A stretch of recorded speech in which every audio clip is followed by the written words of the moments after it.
Hello guys and welcome back to my YouTube channel Best Babu. In the last video I discussed about the common intention versus similar intention and I cover all the basic things which can differentiate between common intention or similar intention. Still, if you have any doubt regarding that topic, common intention or similar intention, either you can message me on Telegram or you can comment me. In this video we start from the section 5 onwards, commutation of sentence. Firstly, we have to understand the meaning of commutation. Commutation means reduce the punishment or shortening the length of punishment. देखिए, जब कभी भी किसी भी offender को कोई punishment सुनाई जाती है तो अप्रोप्रिएट गवर्नमेंट उस ऑफेंडर के एक्ट और कंडक्ट को देखते हुए कि भाई हाँ, अब इसमें रिफॉर्म आ गया है या ये बदल गया है, इसका एक्ट कंडक्ट जो है अब पहले से ठीक हो गया है, तो उसकी सेंटेंस को जो है वो कम कर सकती है। अब उसको कम कौन कर सकती है, यहाँ पे देखिए अप्रोप्रिएट गवर्नमेंट बताया। वो अप्रोप्रिएट गवर्नमेंट कौन होती है? अगर किसी को डेथ सेंटेंस दी गई है तो और उस अगेंस्ट जो लॉ है उसमें अगर उसको डेथ सेंटेंस दी गई है और उसकी जो एग्जीक्यूटिव पावर है वो यूनियन पे है, सेंट्रल गवर्नमेंट पे है, तो सेंट्रल गवर्नमेंट उस सेंटेंस को जो है कम्यूट कर सकती है, उसको स्टेट गवर्नमेंट की उसको पावर नहीं है। नेक्स्ट एक्सप्लेनेशन बी में इसको बताया गया है, यदि किसी को जो है डेथ नहीं दी गई है और उस लॉ की जो पावर है, एग्जीक्यूटिव जो पावर है वो स्टेट के पास है, तो स्टेट गवर्नमेंट उसको जो है सेंटेंस को जो है कम्यूट करेगी। अब कम्यूटेशन आपने देखिए आर्टिकल 72 एंड 161 में पढ़ा हुआ। 72 जो है प्रेसिडेंट की पावर से डील करता है और 161 जो डील करता है वो गवर्नर की पावर से डील करता है, स्टेट गवर्नर की से। तो अब यहाँ पे बताया गया है कि किसकी पनिशमेंट जो है वो कितनी कम हो सकती है, ये सेक्शन 474 ऑफ BNSS में बताया गया है। अब देखिए, मैं सबसे पहले आपको बता दूं इसमें कितनी गवर्नमेंट जो है कम कर सकती है। देखिए यहाँ पे दिया हुआ है section 474, appropriate government without the consent of the person sentence commute, बिना उसकी कंसेंट के, उसके एक्ट और कंडक्ट को देखते हुए उसकी सेंटेंस को जो है कम कर सकती है। अगर किसी को डेथ मिली गई है तो उसको लाइफ में कन्वर्ट कर सकती है। किसी को लाइफ दी गई है तो नॉट लेस देन 7 ईयर्स, इसका मतलब ये है कि 7 साल से उसकी पनिशमेंट को जो कम नहीं कर सकती। 7 साल उसको, अगर किसी को लाइफ इम्प्रिजनमेंट दी गई है तो उसको 7 साल मिनिमम उसमें रहना पड़ेगा। नॉट लेस देन 7 ईयर्स यहाँ पे मेंशन है, उसको मतलब कि 7 साल उसकी जो सेंटेंस को जो है कम करेगी गवर्नमेंट, तो उसको 7 साल कंपलसरी है उसमें रहना, इससे कम नहीं कर सकती। नेक्स्ट, अगर 7 साल या 7 साल से ज़्यादा है तो नॉट लेस देन 3 ईयर्स, उसमें 3 साल से कम नहीं कर सकती, मतलब कि उसको 3 साल मिनिमम रहना पड़ेगा जेल में। अगर किसी की लेस देन 7 ईयर है तो उसको फाइन में कन्वर्ट कर सकती है। अगर किसी को रिग्रेस इम्प्रिजनमेंट मिली है तो उसको सिंपल में जो है कन्वर्ट कर सकती है। देखिए, ये आपको लिंक करना पड़ेगा, ये आपको याद रखना पड़ेगा कितनी पनिशमेंट कब कौन सी गवर्नमेंट और कितना कर सकती है।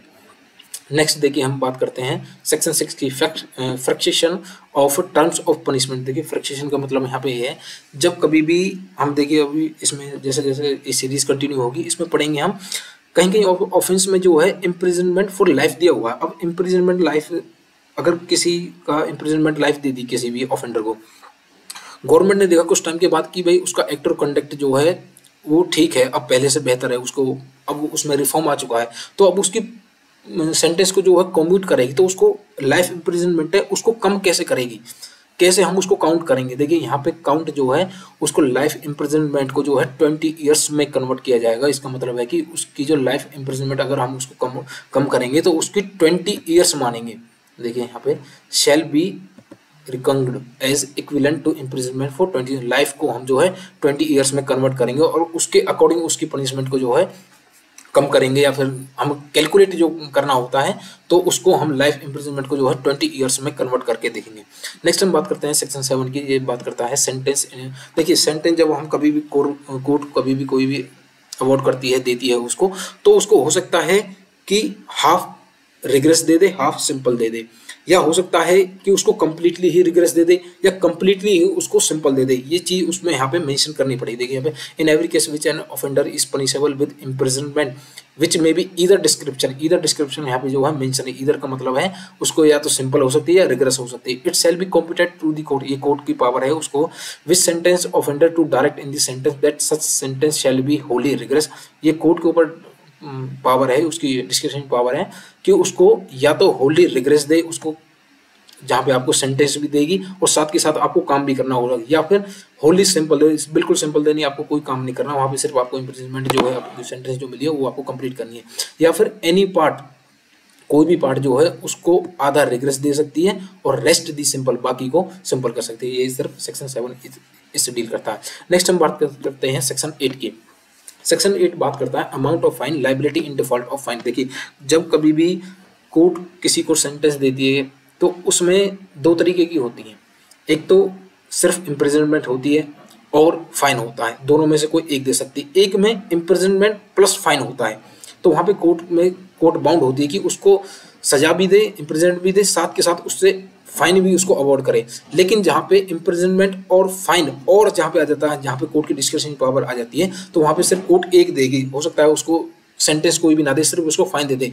जब अगर उस फाइन को कोर्ट ने अवॉर्ड किया और उसमें वो डिफॉल्ट कर देता है उस फाइन को पे करने के लिए, तो ये उसके बारे में बताया गया है कि उसके साथ कोर्ट कैसे डील करेगी। देखिए यहाँ पे बताया where is no sum express which is fine may extend, जहाँ पे कोई भी कोर्ट ने सेंटेंस पास की है और उसमें कोई भी फाइन जो है मेंशन नहीं है, उसको अमाउंट मेंशन नहीं है कि उसको कितना फाइन पे करना पड़ेगा, 5,000, 10,000, 15,000, 20,000, कुछ भी, तो उसमें कोर्ट की पावर है कि उसको कितनी भी उसको जो है फाइन दे सकती है। लेकिन वो फाइन जो है सेल नॉट बी एक्सेसिव, उसमें ज़्यादा नहीं होना चाहिए। ज़्यादा का मतलब ये है कि जैसे अगर कोई पर्सन 1,000 कमा रहा महीने के और कोर्ट उसको 10,000 का फाइन दे दे, तो वो तो डिफॉल्ट कर ही देगा, उसमें वो फाइन कहाँ से पे कर पाएगा। तो उसमें इसका मतलब ये है नॉट एक्सेसिव, उसको मतलब है एक कोर्ट अपनी पावर का भी ध्यान रखेगी, उसमें अपनी पावर को भी एक्सीड नहीं करेगी।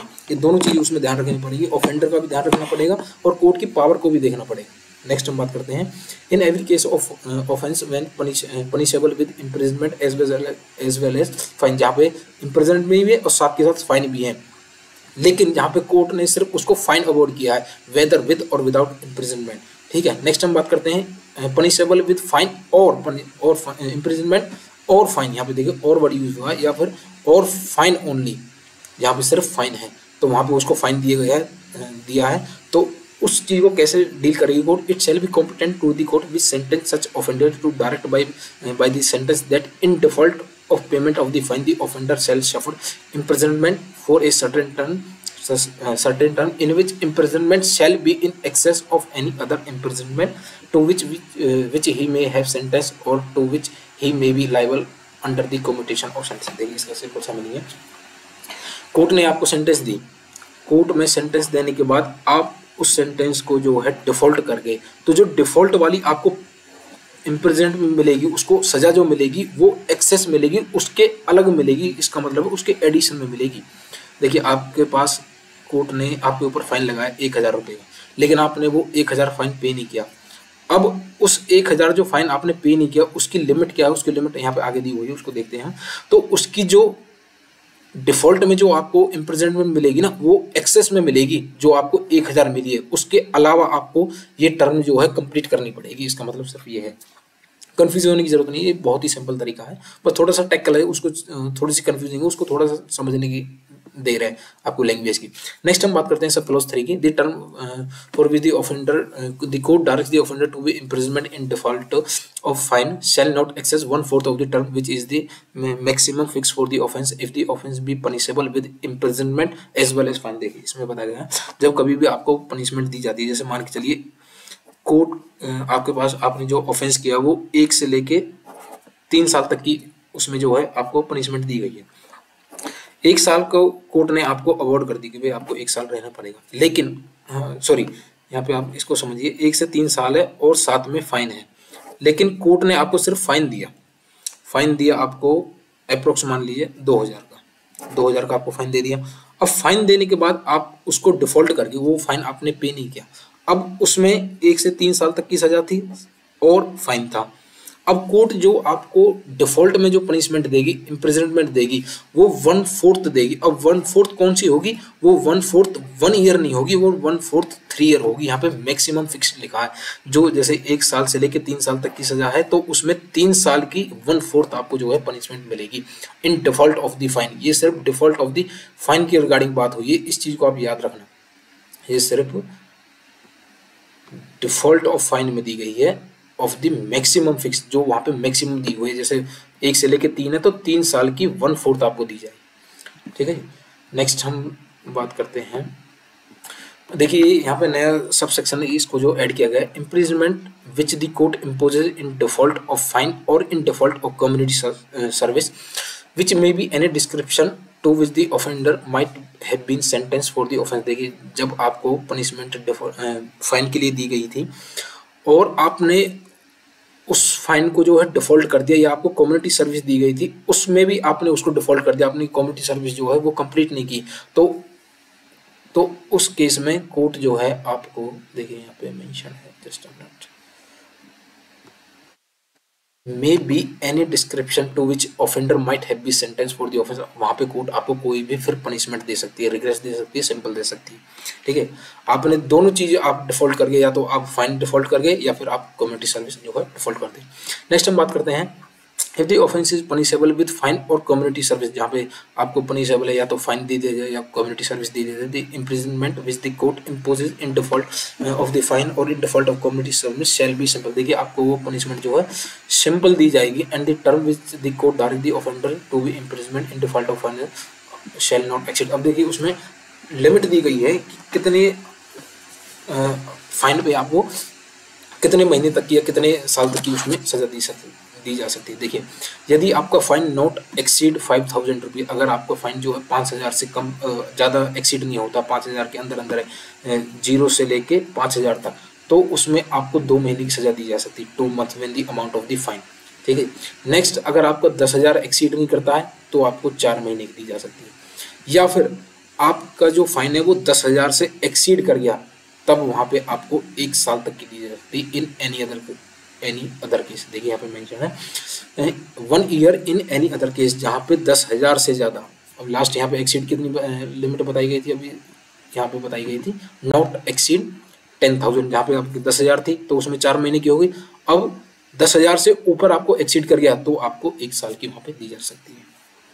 ठीक है, नेक्स्ट हम बात करते हैं सबसेक्शन 6 की। यहाँ पे बात की है imprisonment which is impose in default of fine in default of payment of fine shall terminate whenever the fine is paid, either paid or levied by the process of law। देखिए जब भी आपको कोई पनिशमेंट दी जा सकती है, दी हुई होती है डिफॉल्ट में, पेमेंट ऑफ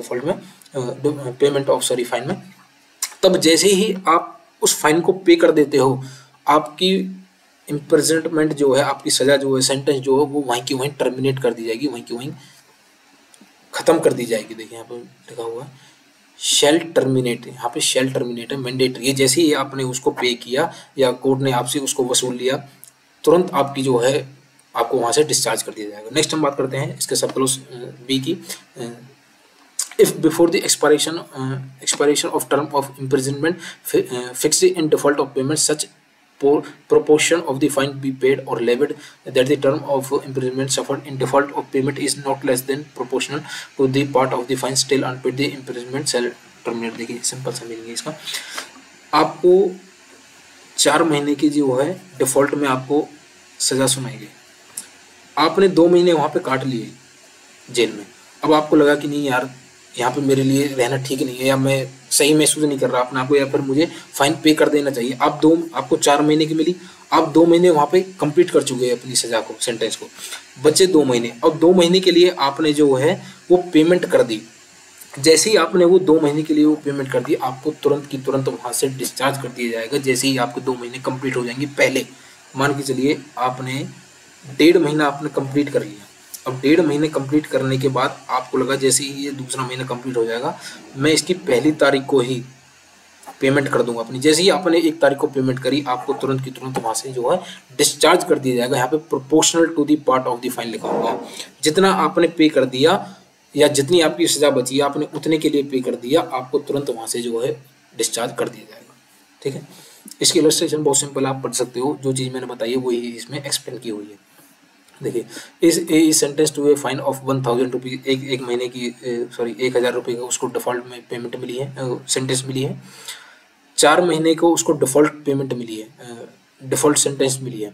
इफ़ 750 750 रुपये of the fine to be paid or levied before the expiration of 1 month of the imprisonment. देखिए यहाँ पे 1,000 थी उसकी पेमेंट, 4 महीने की उसको सजा थी, उसने 750 पे कर दिए, अब बचे कौन सा 1 महीना। जैसे ही वो 750 रुपये पे कर देगा, उसका जो 1 महीना है जैसे ही वो ख़त्म होगा, इसका मतलब है कि उसने 3 महीने की जो है फाइन जो है पे कर दिया, 1 महीने का बचा, जैसे ही वो 1 महीना अपना कंप्लीट कर देगा उसको तुरंत की तुरंत वहाँ से जो है डिस्चार्ज कर दिया जाएगा। ठीक है, यही चीज़ आपने उसमें एक्सपेंड की गई है, आप इसको कर सकते हैं, नॉर्मल है कुछ नहीं।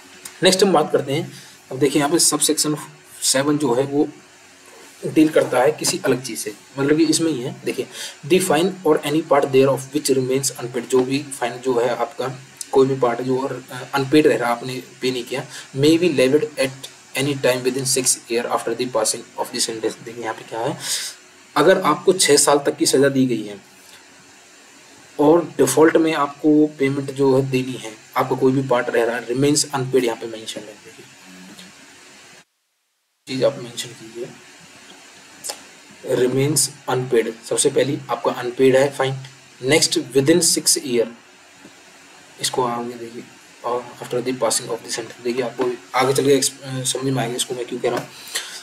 6 साल से कम की अगर आपको पनिशमेंट दी गई है और आपको डिफॉल्ट में, तो 6 साल के अंदर अंदर कोर्ट आपसे उस डिफॉल्ट पेमेंट को जो है आपसे रिकवर कर सकती है। ठीक है, नेक्स्ट इसका जो पार्ट दिया हुआ है, if the offender liable to the longer period of then 6 year, देखिए यहाँ पे कवर हो गया ना, अगर 6 से कम है तो 6 साल के अंदर अंदर, 6 साल से ज़्यादा है तब then any time previous to the expiration of the period, उस 6 साल से जितनी, जैसे मान लीजिए आपको 10 साल तक की दी हुई है तो 10 साल के अंदर अंदर आपसे कभी भी कोर्ट उसको जो है वसूल सकती है आपसे। नेक्स्ट इसका जो थर्ड पार्ट है, and the death of the offender does not discharge, देखिए अगर 10 साल की उसको सजा हुई है और 10 साल के अंदर अंदर मानिए वो 8 साल उसने अपने जो है सेंटेंस कंप्लीट कर लिया, 2 साल रह गए उसके सेंटेंस को, और वो 2 साल में उसको मर गया, तो यहाँ पे ऑफेंडर डिस्चार्ज नहीं हो जाएगा अपनी लाइबिलिटी से, उसकी प्रॉपर्टी को जो है सीज कर लिया जाएगा या फिर उसकी प्रॉपर्टी को सेल करके वहाँ से उसकी जो डेप्ट है उसको जो है रिकवर कर सकती है गवर्नमेंट। ये इसमें सेक्शन में बताया गया है। नेक्स्ट हम बात करते हैं सेक्शन 9 की, जो करता है, देखिए अगर कभी भी हम कोई ऑफेंस करते हैं, कोई भी एक्ट करते हैं और 4-5 एक्ट को मिला के वो कंप्लीट एक एक्ट बनता है तो हम उसको एक एक्ट मानते हैं। ये चीज़ मैंने आपको सबसे पहले बताई थी। एक्ट जो है इंक्लूड करता है सीरीज ऑफ एक्ट को, अगर आपने सीरीज कोई ऑफ एक्ट किया तो उसको एक ही काउंट करेगी, या आपने एक काउंट किया है तो एक एक्ट किया है तो भी वो एक ही एक्ट माना जाएगा। वही चीज़ यहाँ पे थोड़ी क्लैरिफाई की गई है। When anything which is an offence made up of parts, जब देखिए कोई भी पार्ट्स को आप मिक्स करके या इकट्ठा करके बनाते हैं वो एक ऑफेंस बनता है। Which the part is itself is an offence, जो कि पार्ट अपने आप में ऑफेंस है। The offender shall not be punished with the imprisonment more than one of his offence unless it is so expressly provided. देखिए आपने किसी को एक थप्पड़ मारा, आपने वॉलंटरी उसको हर्ट कर दिया, आपने उसको 10 थप्पड़ मारे, सेम ही चीज है। यहाँ पे 10 थप्पड़ मारना, एक थप्पड़ मारना, दोनों का मतलब एक ही एक्ट हुआ है। वहाँ पे आपको सिर्फ एक थप्पड़ के लिए जो है आपको वहाँ पे सजा दी जाएगी, सेंटेंस जो है आपको मिलेगी। ये नहीं है कि आपने 10 थप्पड़ मारे तो 10 थप्पड़ के ही उसको सजा दी जाएगी। देखिए यहाँ पे इलस्ट्रेशन ए में इसको कवर किया गया है। A gives Z 50 strokes with a stick, A ने जेड को जो है 50 डंडियां मारी या फिर कोड़े मारे उसको। ए ने जो कमेंट किया वॉलंटरी कॉजिंग हर्ट, उसको हर्ट कर दिया by the whole beating and each of below which make up the whole beating. ठीक है, नेक्स्ट जो बात करता है इसका part, if ever liable to the punishment for every blow, अगर वो हर ब्लो के लिए लाइबल रहेगा तो उसकी सजा कितनी हो जाएगी? 50 साल। तो 50 साल, अब एक सिंपल से हर्ट के लिए आप 50 साल उसको कैसे दे सकते हो?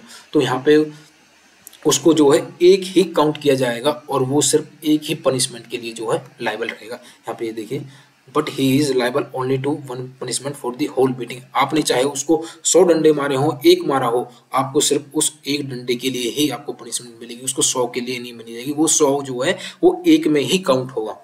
नेक्स्ट हम बात करते हैं सब क्लॉज 2 की, where anything is an offence falling within 2 or more separate definition of any law in force for with the time being by which offence are defined or punishment. देखिए कभी भी कोई ऑफेंस है जो 2 या 2 से ज़्यादा डेफिनेशन में फॉल करता है किसी भी एक्ट में, साथ ही वो सेवरल एक्ट जो है या फिर several act which one or more than itself or themselves constitute an offence constitute when combined a different offence. या फिर आपने डिफरेंट एक्ट किए और वो डिफरेंट एक्ट उसमें एक जो है वो अपने आप में एक ऑफेंस है, या फिर उस जो हम सेवरल एक्ट्स को कंबाइन करते हैं वो एक डिफरेंट ऑफेंस बन जाता है। तो उस केस में कोर्ट क्या है, उसको सिर्फ एक ही पनिशमेंट देगी और वो पनिशमेंट कितनी दे सकती? कोर्ट अपनी पावर को एक्सीड नहीं कर सकती। Shall not punished with more severe punishment than the court which try him could award any of the such offenses।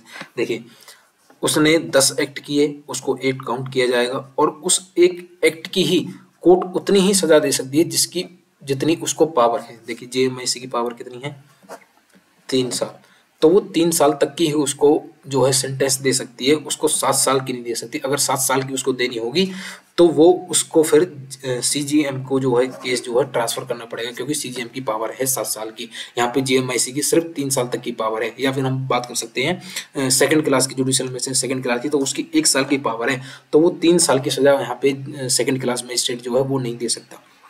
ठीक है, ये चीज आपको, लेकिन ये सेक्शन जो है इसकी पावर को एक्सीड भी करता है, यहाँ पे डेवलप भी करता है। वो आपको सीआरपी से सॉरी बीएनएस में जो मैं आपको बीएनएसएस में जो मैं आपको कराऊंगा तो वहाँ इस चीज़ को जो है बताऊंगा। देखिए नेक्स्ट आपने इलस्ट्रेशन इसको देखिए, बट इफ ए, देखिए अब ए जो है जेड को पीट रहा था, अब जेड को पीटते टाइम वहाँ पे उसको बचाने के लिए आ गया और ए ने वाई को वहाँ पे डंडा मार दिया, तो यहाँ पे उसके डिफरेंट एक्ट हो गए, तो उसको डिफरेंट एक्ट के लिए जो है वो लाइबल रहेगा। यहाँ पे देखिए मेंशन है Y interferes and A intentionally strikes Y here as the below given to Y is not part of the act whereby A voluntary causing hurt to Z. यहाँ पे वो एक पार्ट में नहीं है, वो एक अलग डिफरेंट ऑफेंस हो गया, अलग एक्ट हो गया इसका।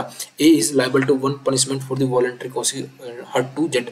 यहाँ पे वो एक पनिशमेंट उसको किसकी मिलेगी, जो कि उसने हर्ट किया है जेड को, and another below given to the Y, जहाँ पे अलग उसको सजा किसकी मिलेगी, अलग उसने जो डंडा उसको मारा है तो वो वाई के लिए उसको अलग से सजा मिलेगी। इसमें उसको कन्वर्ट नहीं किया जाएगा या उसको यहाँ पे माना नहीं जाएगा, उसके लिए उसको अलग सजा दी जाएगी।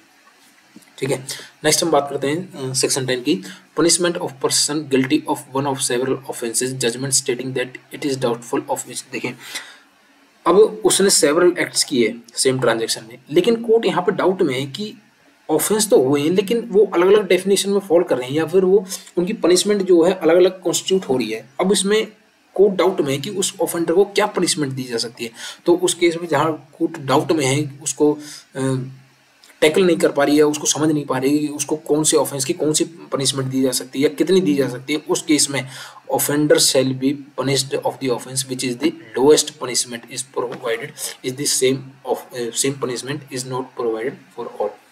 तो वहाँ पे कोर्ट उसको जो है लोएस्ट पनिशमेंट जो है दे सकती है, अगर वो डाउटफुल में है कि भाई इसको कौन सी सजा दे सकती है। जब भी कोर्ट सजा देगी तो उसमें सबसे पहले लोएस्ट सजा देगी, उसकी हाईएस्ट या मैक्सिमम नहीं देगी। नेक्स्ट हम बात करते हैं सोलिटरी कन्फाइनमेंट की, सेक्शन 11। देखिए सोलिटरी कन्फाइनमेंट क्या होता है, जब कभी भी एक हैबिचुअल ऑफेंडर होता है उसको ये सोलिटरी कन्फाइनमेंट दी जा सकती है, जहाँ पे कोर्ट देखती है कि भाई इसके रिफॉर्म होने के चांसेस बहुत कम है, या फिर हम कह सकते हैं कि भाई अगर इस पर्सन को जो एक हैबिचुअल ऑफेंडर है, मर्डर करता है, सेक्सुअल ऑफेंस करता है, थेफ्ट करता है, रॉबरी करता है, डकैती करता है, कोई भी ऑफेंस करता है जिसके लिए वो हैबिचुअल है और उसको रिफॉर्म करना जरूरी है, या फिर उसके मन में एक डर बैठाना है लॉ का कि भाई उसके अंदर खौफ नहीं है कि वो बार बार ऑफेंस करता रहता है, तो उस चीज़ के लिए सोलिटरी कन्फाइनमेंट जो है वो बनाई गई है। और उस चीज़ को कैसे कोर्ट देगी और कौन से ऑफेंसेस में और कितनी उसकी लिमिट है उसको देगी। देखिए यहाँ पे वो मेंशन है, whenever any person is convicted of an offence for which under this Sanhita the court has power to sentence him to rigorous imprisonment. देखिए जहाँ पे कोर्ट को पावर है उसको रिग्रेस इम्प्रिजनमेंट देने के लिए वहाँ पे court may bye it's sentence, court की यहाँ पे डिस्कशन पावर है, court may by sentence order that the offender shall be kept in solitary confinement, उसको जो है सोलिटरी कन्फाइनमेंट में रखा जाएगा for any portion of the imprisonment, कुछ टाइम के लिए या फिर सारे टाइम के लिए, to which he sentence not exceeding 3 months in the whole according to the following scale namely. देखिए उसको 3 महीने से ज़्यादा एग्रीगेट हम उसको पनिशमेंट सोलिटरी कन्फाइनमेंट की नहीं दे सकते, not exceeding 3 months in the whole, ये चीज़ आप मेंशन याद रखिएगा, 3 महीने से ज़्यादा हम उसको जो है पनिशमेंट नहीं दे सकते। अब 3 महीने को जो है अलग अलग पोर्शन में जो लिमिट में उसको डिफाइन किया गया हो, किस तरह से कैसे कैसे दे सकती, कौन कौन से ऑफेंस में। देखिए सबसे पहले यदि आपकी पनिशमेंट जो है वो 6 महीने से ज़्यादा नहीं है, शैल नॉट एक्सीड 6 months, तब आपको सोलिटरी कन्फाइनमेंट कितनी दी जा सकती है, नॉट एक्सीडिंग 1 month। आपकी 6 महीने की सज़ा तो आपको 1 महीने की दी जा सकती है। आपकी 6 महीने से ज़्यादा है लेकिन 1 साल से कम है, तब आपको 2 महीने से ज़्यादा सोलिटरी कन्फाइनमेंट नहीं दी जा सकती। साथ ही लेकिन आपकी पनिशमेंट जो है वो एक्सीड करती है 1 year से, तब आपकी जो पनिशमेंट नॉट एक्सीड 3 मंथ, तब आपकी जो सोलिटरी कन्फाइनमेंट है वो 3 महीने से ज़्यादा एक्सीड नहीं कर सकती। इसकी एग्रीगेट जो है वो 3 महीने है लास्ट, उससे ज़्यादा हम नहीं दे सकते, भले ही उसको लाइफ मिली हो, 10 साल मिली हो, 15 साल मिली हो, 20 मिली हो, कितनी भी मिली हो, उसको 3 महीने से ज़्यादा हम सोलिटरी कन्फाइनमेंट नहीं दे सकते। सोलिटरी कन्फाइनमेंट क्या होता है, देखिए काल कोठरी होती है, वहाँ पे कुछ भी नहीं होता, ना वो उस कैदी को बिल्कुल सेपरेट सेल में रखा जाता है, ना वो किसी से बात कर सकता है, वो धूप नहीं दे सकता, दिन नहीं दे सकता, रात नहीं दे सकता, उसको कुछ नहीं पता होता, बिल्कुल उसमें लाइट वाइट कुछ भी नहीं होती, वो अकेला ही बंद होता है वहाँ पे, उसको सोलिटरी कन्फाइनमेंट बोल देती है, काल कोठरी। इस चीज़ को वहाँ पे वो अलग, ताकि उसके मन में एक डर बैठे कि भाई हाँ, कि यदि मैं ऑफेंस करूंगा तो मेरे को ये पनिशमेंट मिलेगी, उसको रिफॉर्म करने के लिए यहाँ पे सोलिटरी कन्फाइनमेंट जो है दी जाती है। अब उसकी लिमिट क्या होगी, देखिए अब यहाँ पे ये तो बताई गई है, हमें एक स्केल बताया गया है कि भाई कितनी टर्म पे आपको कितनी पनिशमेंट जो है दी जा सकती है सोलिटरी कन्फाइनमेंट। नेक्स्ट सेक्शन जो बात करता है वो उसकी लिमिट की बात करता है। देखिए, in the executing a sentence of solitary confinement such confinement shall not in exceed 14 days at a time। देखिए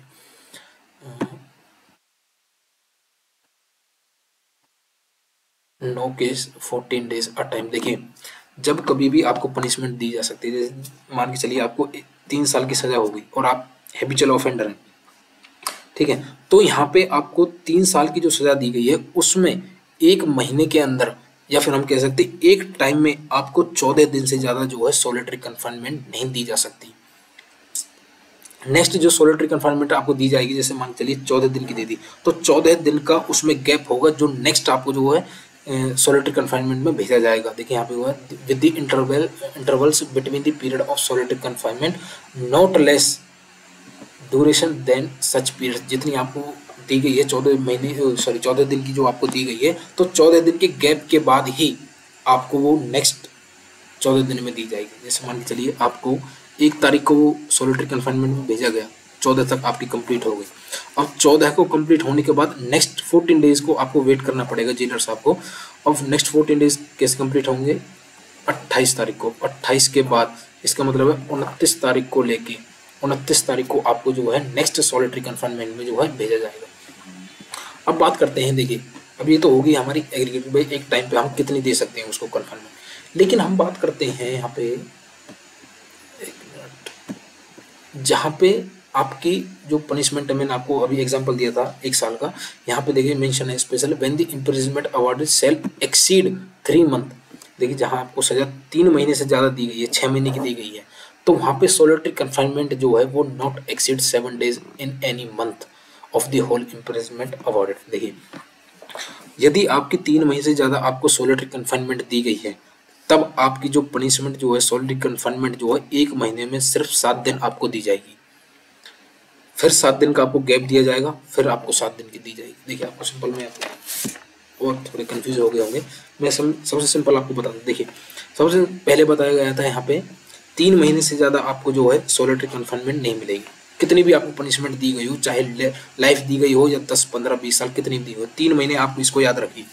नेक्स्ट हम बात करते हैं उसको, अगर आपकी 6 महीने से कम की है तो आपको 1 महीने की सजा होगी। यदि आपकी 6 महीने से 1 साल के बीच में है तो आपको 2 महीने की दी जाएगी। यदि आपकी 1 साल एक्सीड करती है तो 3 महीने की होगी। ये तो हो गया हमारा टोटल स्केल कि भाई हम आपको कितनी कितनी देंगे। नेक्स्ट हम बात करते हैं कि हम एक टाइम पे सोलिटरी कन्फाइनमेंट कितनी दे सकते हैं। यहाँ पे पीरियड कोई मेंशन नहीं है कि आपकी सजा जो है वो 6 महीने है, 3 महीने है, 10 महीने है, यहाँ पे कोई मेंशन नहीं है। यहाँ पे सिर्फ आपको बताया है कि एक टाइम पे हम कितनी दे सकते हैं। एक टाइम पे हम आपको 14 दिन की दे सकते हैं। लेकिन जहां आपकी पनिशमेंट जो है वो 3 महीने से ज़्यादा है, वहां हम आपको 1 महीने में सिर्फ 7 दिन की हम आपको जो है सोलिटरी कन्फाइनमेंट अवॉर्ड करेंगे। यहाँ पे जेलर साहब जो है वो आपको सिर्फ 7 दिन की देंगे यदि आपकी पनिशमेंट जो है 3 महीने से ज़्यादा है। इस चीज़ को आप थोड़ा देखिए और ध्यान रखिएगा। थोड़ा सा कन्फ्यूजन होगा आपके लिए, लेकिन आप समझ जाएंगे जैसे आपको इसको पढ़ेंगे ना। तो देखिए उसमें सोलिटरी कन्फाइनमेंट कितनी होगी, लिमिट कितनी होगी, 14 दिन की होगी एक टाइम पे। अब 14 दिन को हमने फर्दर और डिवाइड कर दिया कि अगर 3 महीने से ज़्यादा है तो आपको 7 दिन से ज़्यादा उसमें नहीं दी जाएगी। ये चीज़ आप याद रखिएगा, ये एग्जाम में बहुत बार पूछी जाती है। नेक्स्ट हम बात करते हैं सेक्शन 13 के। देखिए यहाँ पे बताया गया है enhance punishment for certain offences after previous conviction. देखिए यहाँ पे मेंशन की गई है 2 चैप्टर, एक चैप्टर 10 है, एक चैप्टर 17 है। अब ये किस किस से डील करते हैं, देखिए चैप्टर 10 जो है वो डील करता है ऑफेंस रिलेटिंग टू कॉइन। और चैप्टर 17 जो है वो डील करता है ऑफेंस अगेंस्ट प्रॉपर्टी। देखिए, यदि आपने इन चैप्टर्स के अंदर चैप्टर 10 और चैप्टर 17 के अंदर आप पहले एक बार कन्विक्ट हो चुके हो, व्हेन, देखिए यहाँ पे मेंशन है whoever having been convicted by court of India. देखिए यहाँ पे कन्विक्शन बहुत जरूरी है, एक्विटल की बात नहीं कर रहा हूँ मैं, यहाँ पे कन्विक्शन की बात कर रहा हूँ। जब आप किसी ऑफेंस में एक बार कन्विक्ट हो जाते हो जो कि पनिशेबल है, कौन कौन से चैप्टर में, chapter 10 and chapter 17 of this संहिता, इधर description for the term of 3 year or upward, जहाँ पे आपको साथ ही पहला कंडीशन क्या है, देखिए एसेंशियल क्या है इसके, सबसे पहले आप कन्विक्टेड होने चाहिए। सेकंड क्या है, आप चैप्टर 10 और चैप्टर 17 में कन्विक्शन आपकी होनी चाहिए। थर्ड जो है, आपको जो वो पनिशमेंट मिली गई है वो 3 साल या 3 साल से ज़्यादा की हुई होनी चाहिए। यदि आपकी 3 साल से कम है तब आप पे ये सेक्शन एप्लीकेबल नहीं होगा, या ऑफेंडर पे ये सेक्शन जो है एप्लीकेबल नहीं होगा। नेक्स्ट बात करते हैं, shall be guilty of any offence punishable under either of those chapters with the imprisonment for the term like shall be subject for every subsequent offense। देखिए यहाँ पे जो भी आपका subsequent offense होगा, कंडीशन, सब्जेक्ट का मतलब है यहाँ पे condition for every such subsequent offence to the imprisonment for life और imprisonment either description for which may extend to 10 years। यहाँ पे जब आपको सब्सिक्वेंट एक बार आप कन्विक्शन हो गई आपकी 3 साल से ज़्यादा की, इन 2 चैप्टर्स के अंदर आपको कन्विक्शन हो गई है, तो नेक्स्ट जो आपने ऑफेंस, सेम ऑफेंस आपने किया इन्हीं चैप्टर्स के अंदर और उसकी पनिशमेंट जो है 3 साल से ज़्यादा आपको दी जा रही है, तब आपको जो पनिशमेंट है वो 3 साल नहीं मिलेगी, जो मतलब कि उस ऑफेंस में दी हुई है वो नहीं मिलेगी आपको। यहाँ पे कौन कौन से मिलेगी, यहाँ पे आपको 2 में से कोई एक मिलेगी, फॉर लाइफ, या तो आपको लाइफ मिलेगी या फिर और मे एक्सटेंड टू 10 ईयर्स, या फिर आपको 10 साल की मिलेगी। देखिए मैं आपको सिंपल बता दूं, एक बार दिखा देता हूँ मैं आपको, वरना आप कंफ्यूज हो जाओगे यहाँ पे।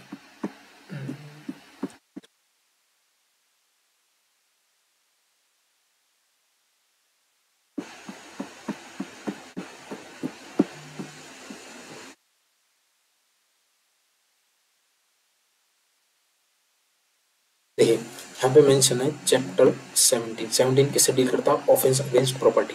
ठीक है, यहाँ पे प्रॉपर्टी से जो है वो डील करता है। अब थेफ्ट में आप, फॉर एग्जांपल आपको थेफ्ट के लिए जो है पनिशमेंट दी गई है, ठीक है, आप एक बार कन्विक्ट हो चुके हो। अब यहाँ पे कन्विक्शन में आपकी सजा कितनी है, may extend up to 3 years. आपको एक थेफ्ट है, आपको थेफ्ट के ऊपर आपको कन्विक्शन हो चुकी है और उसमें आपको 3 साल मिल चुकी हैं।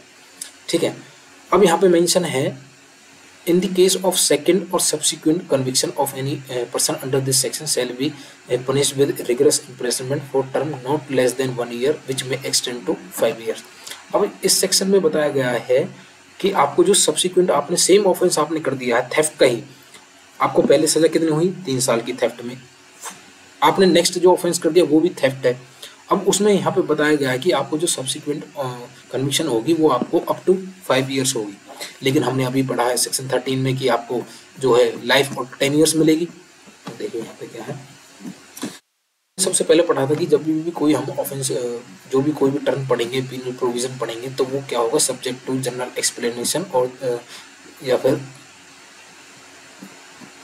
जनरल एक्सेप्शन, इस 2 में हम आपको डील करेंगे। ठीक है, यहाँ पे जब देखिए ये ऑफेंस, ये सेक्शन 13 तब अप्लाई होगा जब आप एक बार कन्विक्ट हो चुके होंगे, तब आपको 5 साल की सजा नहीं मिलेगी, तब आपको 10 ईयर्स या फिर लाइफ इम्प्रिजनमेंट मिलेगी। यहाँ पे इस चीज़ को आप याद रखिएगा, जब आप सब्सिक्वेंट ऑफेंस करते हो और आप एक बार कन्विक्ट हो चुके हो और आपकी जो प्रीवियस कन्विक्शन है वो 3 ईयर्स और अपवर्ड्स है, 3 साल से ज़्यादा की है, तब आपको वो सेम ऑफेंस के लिए उसमें जो है एनहांस पनिशमेंट है वो नहीं मिलेगी। यहाँ पे वो आपको सेक्शन 13 के अंडर मिलेगी, वो आपको लाइफ मिल सकती है या आपको 10 ईयर्स मिल सकती है। देखिए यहाँ पे हेडिंग में भी कंफर्म किया गया है, enhance punishment for certain offences after previous conviction. आपको प्रीवियस कन्विक्शन हो चुके हैं कौन कौन से चैप्टर में, चैप्टर 10 में कौन से रिलेटेड करता है, चैप्टर 17 जो है ऑफेंस अगेंस्ट प्रॉपर्टी से डील करता है। जब यदि आपको इन दोनों चैप्टर्स में किसी में भी आपको 3 साल से ज़्यादा कन्विक्शन हो चुकी है, तब आपके ऊपर ये सेक्शन 13 जो है अप्लाई होगा। वहाँ पे वो सेक्शन फिर से अप्लाई नहीं होगा, यहाँ पे 13 में हम आपको इनहांस करेंगे। क्यों? ताकि आपको रिफॉर्म भी तो करना है। कोर्ट के पास एक ये काम थोड़ी है कि भाई आपको पहले भी 3 दे देते, ठीक है चलो भाई इस बार भी आपको 3 दे दे। भाई आप, हमारा लॉ जो है वो रिफॉर्मेटिव है। रिफॉर्मेटिव पनिशमेंट से डील करता है। हमारा पर्सन को रिफॉर्म करना होता है, यहाँ पे बार बार उसको एक बड़ा क्रिमिनल नहीं बनाना है, यहाँ पे सोसाइटी में क्राइम कम करना है, बढ़ाना नहीं है, इसका ऑब्जेक्ट ये है। यहाँ इस चीज़ को आप याद रखिए। तो आज हमारे चैप्टर जो है सेकंड भी कंप्लीट हो चुका है। जनरल एक्सप्लेनेशन और डेफिनेशन क्लोज वगैरह सब कुछ हमारी कंप्लीट होगी। नेक्स्ट जो हम डील करेंगे वो जनरल एक्सेप्शन से डील करेंगे। स्टिल आपको यदि आपको कोई भी मेरा लेक्चर में कोई भी डाउट हो, कोई भी आपको कोई टॉपिक समझ नहीं आया, तो उसके लिए आप मेरे कमेंट कर सकते हैं या फिर आप टेलीग्राम के साथ मेरे साथ कनेक्ट कर सकते हैं। तो आज के लिए इतना ही, मिलते हैं आपको नेक्स्ट वीडियो में। Thank you, take care.